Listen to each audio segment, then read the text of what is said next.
90 ദിവസത്തെ ചിട്ടയോടെയുള്ള പരിശീലനത്തിന് ശേഷം കൊച്ചിയിൽ ആലുമൂടിൽ കോൽക്കളി അരങ്ങേറി.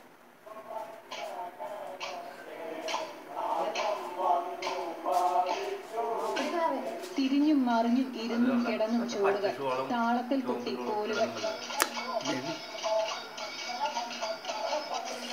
പുരാണ കഥകൾക്കൊപ്പം പരിസ്ഥിതിയും കൃഷിയും മഴയുമെല്ലാം വിഷയമാവുന്ന ഈണം.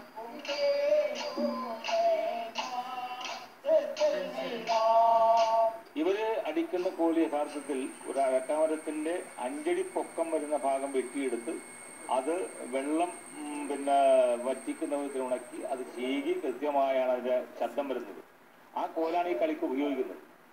ആ കോലിന്റെ ശബ്ദം തന്നെ വാസ്തവം പറഞ്ഞാൽ ഒരു ഇരുമ്പിൽ ഇങ്ങനെ മുട്ടുന്ന ഒരു ശബ്ദം ആ മരത്തിൽ നിന്ന് പുറപ്പെടുന്നുണ്ട്. പാട്ടും നൃത്തവും ഒന്നായി ചേരുന്ന കോൽക്കളിയിൽ സ്ത്രീകളടക്കം 20 പേർ അണിനിരക്കുന്നു.